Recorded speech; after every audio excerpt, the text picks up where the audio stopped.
In 1991, Elizabeth Green, the noted conductor, musician, and former legendary professor of music at the University of Michigan, was set to release the 5th edition of her notable conducting textbook, The Modern Conductor.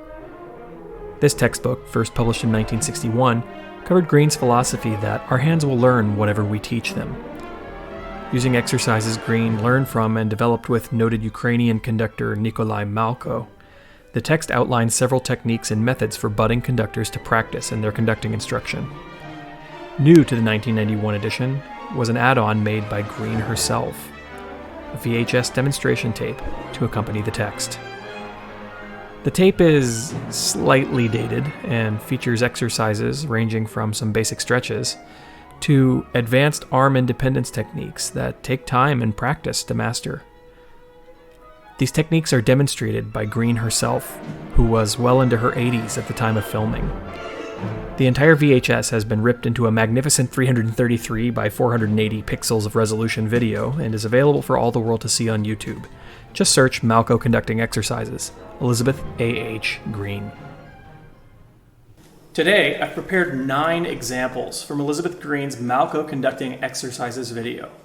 These examples come from Section 2, the part that deals specifically with left hand independence.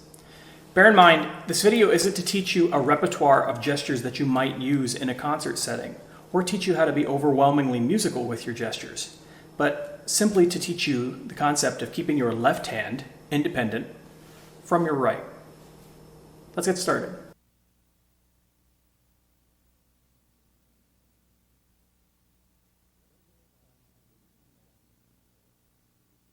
Start with your left hand and arm relaxed at your side. While your right hand beats a 4 pattern, your left hand comes up in a rapid fist gesture to the shoulder on beat 4. Take special care to note that the right hand should not be affected by the left hand. The fist should relax when the hand comes to rest at the side and clench when raised to the shoulder.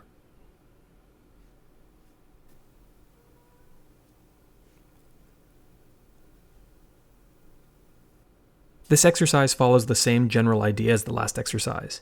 Beginning with the left hand relaxed at the side, raise the fist to the shoulder and relax it back at your side without affecting the right hand. Unlike last time, you raise your fist on beat 2 in one measure, then beat 3 in the next. Repeating this pattern, ensure that the right hand pattern is not affected by the fist gesture.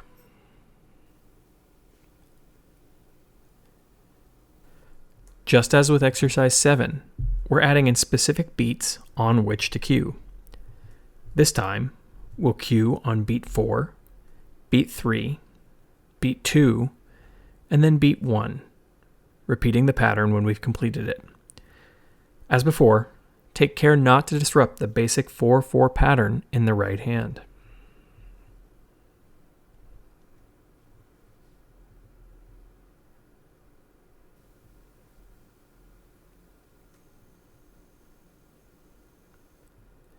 This exercise is identical to exercise 8, but with the order of the fist gestures reversed. Once again, make sure that the right hand beat pattern is not disrupted by the movement of the fist. Pay attention to beats 4 and 1, where 2 consecutive fist gestures must be made on back-to-back beats.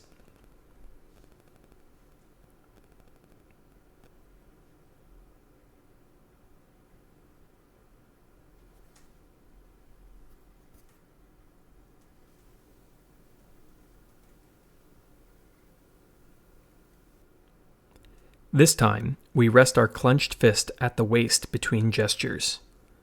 While beating a 4-4 pattern with the right hand, raise your fist on beat 4.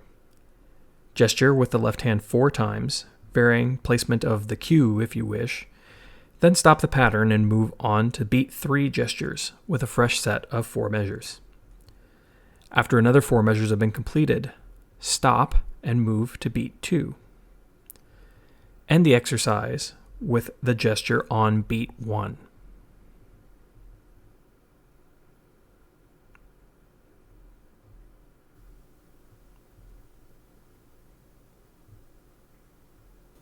On this go-around, we do not stop conducting until the entire exercise is complete.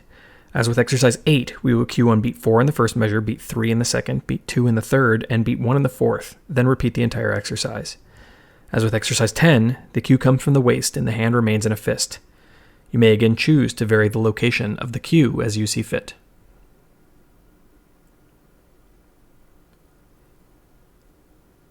In this exercise, the left hand will direct actual cues to different sections originating from a resting position at the waist.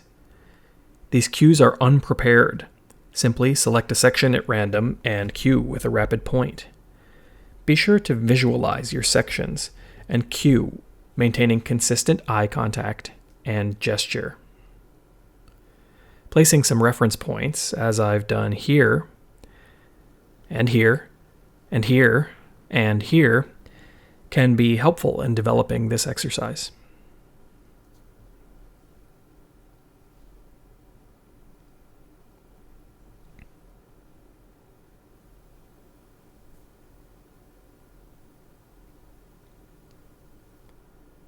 This exercise involves full cues with a beat of preparation. With the arm alternating at the side and at the waistline, direct cues with the left hand on beats 4, 3, 2, and 1. Make sure you are beginning the cue one full beat before the cue reaches its destination. You may wish to alternate locations and cue specific sections. After practicing with the left hand, direct cues to different sections using the right hand only, with the left hand resting at the side or waistline if you prefer. Make certain that you are making eye contact with the section that you are cueing.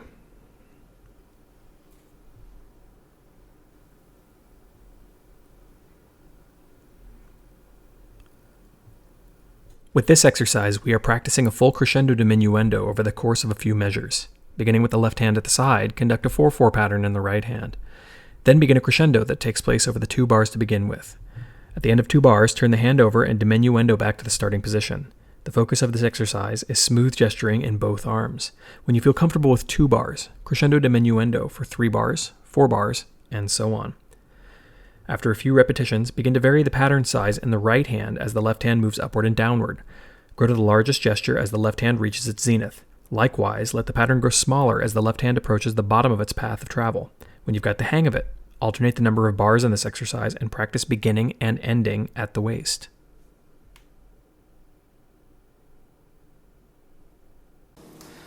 So why use these exercises? After all, we don't study from Elizabeth Green at Florida State or Nikolai Malko for that matter. We don't use this textbook, and we certainly haven't watched this video. Well, in my experience, it can be useful to isolate the things that I'm working on in my own conducting and take them away from an ensemble setting or away from a piece of music and practice them by themselves. Cues, hand independence, eye contact, fluid motion in my gesture. All these things can be isolated and practiced independently of a specific piece of music or a specific ensemble.